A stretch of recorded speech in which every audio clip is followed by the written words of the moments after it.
इस वीडियो में हम माइटोकॉन्ड्रिया के स्ट्रक्चर पे बात करेंगे। तो माइटोकॉन्ड्रिया जो है ये एक डबल मेम्ब्रेन बाउंड ऑर्गेनेली है और जो मेम्ब्रेन्स हैं these are the phospholipid bilayers just like plasma membrane.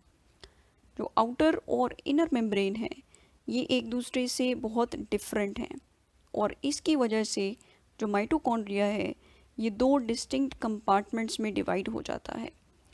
एक है इंटरमेम्ब्रेन स्पेस जो कि इनर और आउटर मेम्ब्रेन के दरमियान में प्रेजेंट है और एक है माइटोकॉन्ड्रियल मैट्रिक्स जिसको इनर मेम्ब्रेन कवर कर रही होती है। जो इंटरमेम्ब्रेन स्पेस है यहाँ पे ये जो आपको नज़र आ रही है ये आउटर मेम्ब्रेन है, this is outer membrane and this is inner membrane.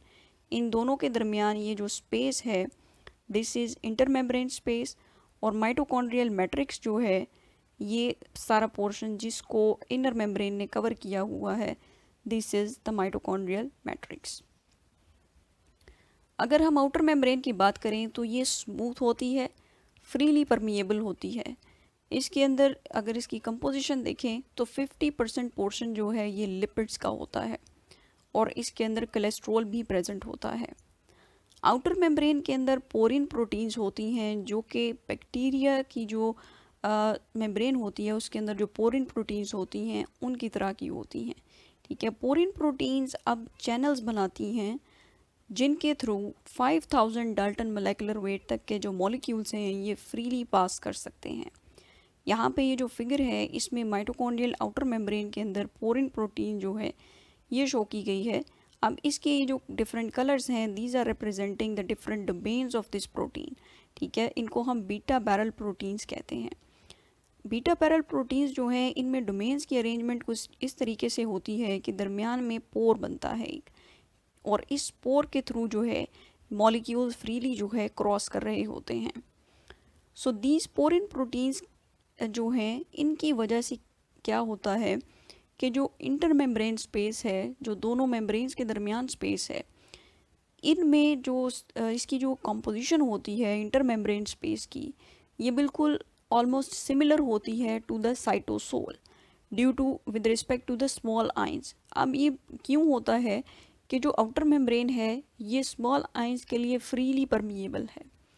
जब फ्रीली परमिएबल होगी तो फ्रीली जब आइंस मूव कर रहे हैं तो डेफिनेटली जो कॉन्सेंट्रेशन होगी या कॉम्पोजिशन होगी उनके अंदर आइंस की साइटोसोल में और जो इंटरमेम्ब्रेन स्पेस है उसमें दोनों में क्या होगा, दीज आर सिमिलर।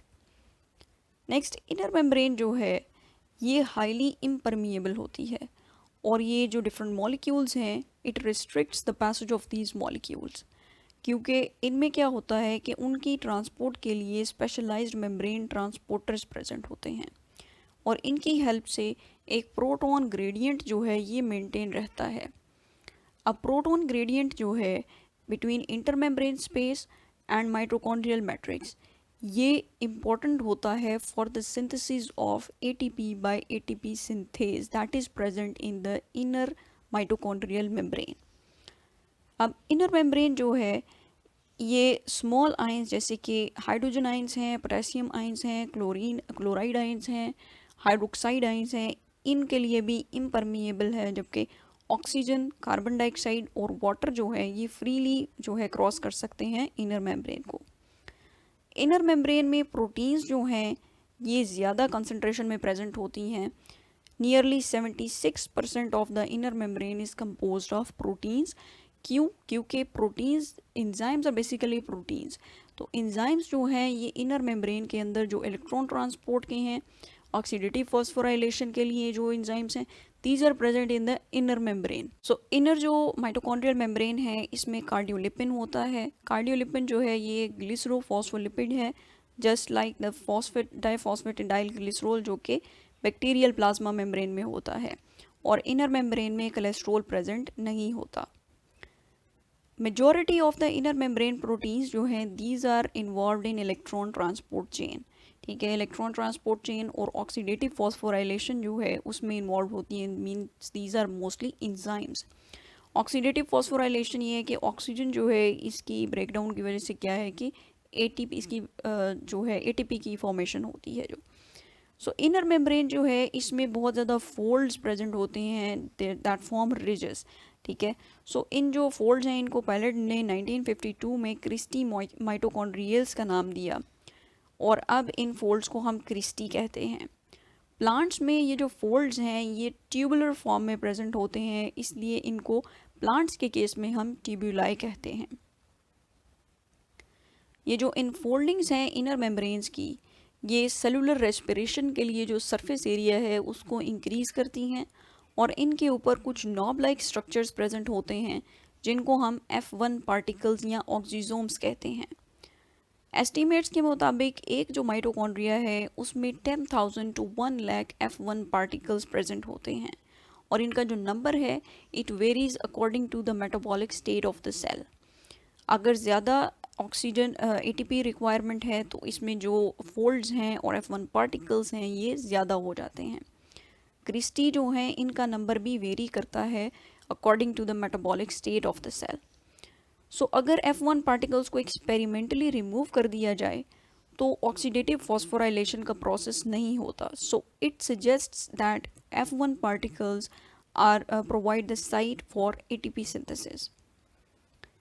नेक्स्ट है माइटोकॉन्ड्रियल मैट्रिक्स। जो माइटोकॉन्ड्रियल मैट्रिक्स है ये एक जेल लाइक सब्सटेंस है और इसके अंदर जो वाटर सॉल्युबल प्रोटीन्स हैं इनकी कॉन्सेंट्रेशन ज़्यादा है और वो एंजाइम्स जो कि लिपिड्स की ऑक्सीडेशन, सिंथेसिस और क्रेब्स साइकिल में इन्वॉल्व हैं वो भी माइटोकॉन्ड्रियल मैट्रिक्स के अंदर प्रेजेंट होते हैं because these processes occur in the matrix.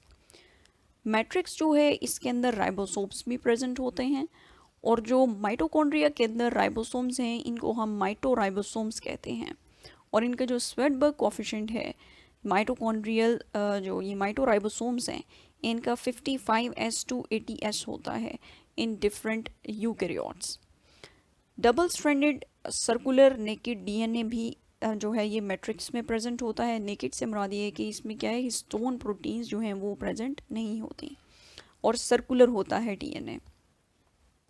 Mitochondria जो है this is semi autonomous organelle because इसमें जो है प्रोटीन सिंथेसिस की तमाम मशीनरी प्रेजेंट है।